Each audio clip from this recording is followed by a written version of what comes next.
बिस्मिल्लाहिर्रहमानिर्रहीम। तमाम देखने वालों को अस्सलामुअलैकुम। उम्मीद करती हूँ सब खैरियत से होंगे। Welcome to let's cook with Seerab. आज हमारे घर में दावत थी और मेहमान स्पेशल रोगनी नान खाने की फरमाइश की थी, तो मैंने सोचा क्यों ना इन मज़ेदार रोगनी नान की रेसिपी आपके साथ भी शेयर की जाए, जिसको हम बगैर तंदूर और बगैर अवन के बनाएंगे। और मज़े की बात यह है कि ये रोगनी नान मेहमानों को बहुत ही ज़्यादा पसंद आए। तो चलिए इस नरम मलाई मज़ेदार रोगनी नान को बनाना शुरू करते हैं। On my channel, you will find cooking videos like biryani, karahi, samosa and many more things you want to make. रोगनी नान बनाने के लिए सबसे पहले हम नान की डो तैयार कर लेंगे। इसके लिए एक बड़े से बोल में 2 कप मैदा ऐड कर दें। मैदा अपने बोल में डालने से पहले अच्छे से छान लेना है। साथ ही इसमें ऐड कर दें 1 टेबलस्पून पिसी हुई चीनी, चुटकी भर नमक, 1 टेबलस्पून ऑयल, 1 टेबलस्पून ईस्ट और 2 टेबलस्पून दही।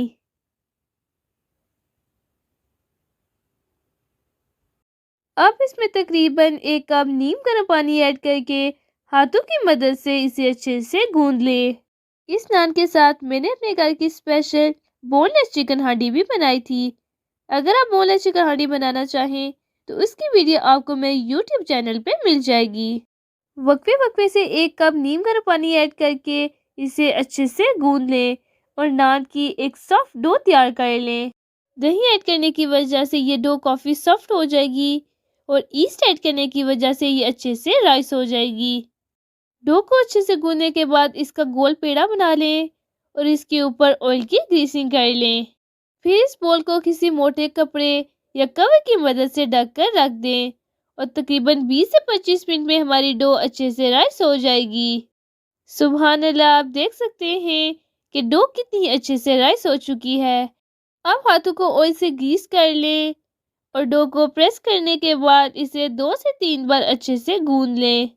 हाथ को आपने ऑयल से ग्रीस लाजमी कर लेना है, वरना डो आपके हाथों के साथ चिपक जाएगी।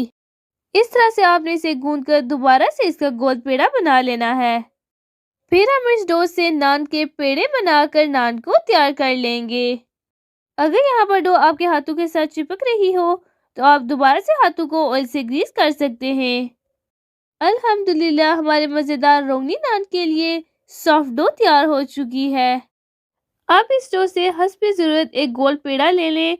रोटी के मुकाबले में आपने नान का पेड़ा ज़्यादा मोटा रखना है। अब इसको गोल करने के बाद खुश्क मैदा लगाकर इसे रोलिंग बोर्ड के ऊपर रख दें और रोलिंग पिन की मदद से इसे अच्छे से बेल लें। जितने अच्छे से आप पेड़े को गोल करेंगे उतना ही गोल आपका नान तैयार होगा। अब तक मेहमान आ चुके थे और मैंने सोचा था कि मेहमानों को गरम गरम नान सर्व करूंगी, इसलिए मैंने फ़ौरन से वीडियो को रिकॉर्ड करना भी शुरू कर दिया था। वीडियो मैंने बहुत जल्दी में बनाई है। उम्मीद करती हूँ कि आपको इस सारी रेसिपी की अच्छे से समझ लग चुकी होगी। अगर आपको कोई भी बात समझ ना आए तो आप कमेंट सेक्शन में सवाल करके पूछ सकते हैं। मैं पूरी कोशिश करूँगी कि आपके सवालों का अच्छे से जवाब दे सकूँ। नान को अच्छे से बेलने के बाद अब हाथ को पानी से गीला कर लें और पानी को नान के ऊपर अच्छे से अप्लाई कर लें, ताकि जब हम नान को तवे के ऊपर रखें तो इसके साथ बिल्कुल भी ना चिपके। दोनों हाथों पर पानी लगाने के बाद अब नान को उठाकर इसे तवे की बैक साइड पर रख दें।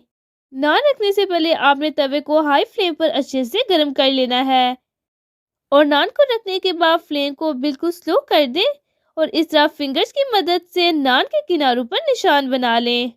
जिस तरह हम पिज़्ज़ा बनाते वक्त पिज़्ज़े की डो को किनारों से प्रेस कर लेते हैं, इसी तरह आपने नान को भी उंगलियों की मदद से प्रेस कर लेना है और फिर नान को मिड से नाइफ या किसी भी चीज़ की मदद से रोगनी नान की शेप में तैयार कर लें। इस तरह तवे के ऊपर रोगनी नान की शक्ल तैयार करने से इसकी शक्ल बिल्कुल भी हराम नहीं होगी और रोगनी नान बनाने में आपको ज़्यादा मुश्किल भी नहीं होगी। अब नान के ऊपर ऑयल की ग्रीसिंग करने के बाद इसके ऊपर सफ़ेद और काले तिल यानी कलौंजी को फैला दें। नान को तवे की बैक साइड पर 2 से 3 minute low to medium flame पर पकाने के बाद अब तवे को सीधा कर लें और इसकी बैक साइड को पतीली के अंदर रखकर नान को अच्छे से बेक कर लें। नान को पतीली में बेक करते वक्त शुरू के 2 मिनट में आपने आंच को लो टू मीडियम रखना है। उसके बाद 2 मिनट के लिए आंच को तेज करके नान के ऊपर एक अच्छा सा कलर ले आना है। आप फ्लेम को ऑफ कर दें और गरम गरम नान को नाइफ की मदद से तवे से अलग कर लें। पानी लगाने की वजह से ये नान तवे के साथ बिल्कुल भी नहीं चिपकेंगे और बहुत ही आसानी से तवे से अलग हो जाएंगे। मेहमानों के सामने मैंने चिकन पुलाव और चना चाट सर्व कर दिए हैं। जब तो मेहमान इन दोनों चीज़ों को एंजॉय कर रहे हैं तो मैंने सोचा आपके साथ झटपट 2 नान बनाकर रोगनी नान की फाइनल लुक शेयर कर दूं कि ये नान कितने ही सॉफ्ट और मज़ेदार तैयार हुए हैं। नान बनाने के लिए जो डो हमने तैयार की थी उससे 6 से 7 नान आसानी से बन गए थे और मेहमानों को ये रोगनी नान बहुत ही ज़्यादा पसंद आए थे। अगर आपको भी रोगनी नान की रेसिपी पसंद आई हो तो चैनल को सब्सक्राइब एंड वीडियो को लाइक कर दें। Thanks for watching. अल्लाह हाफिज़।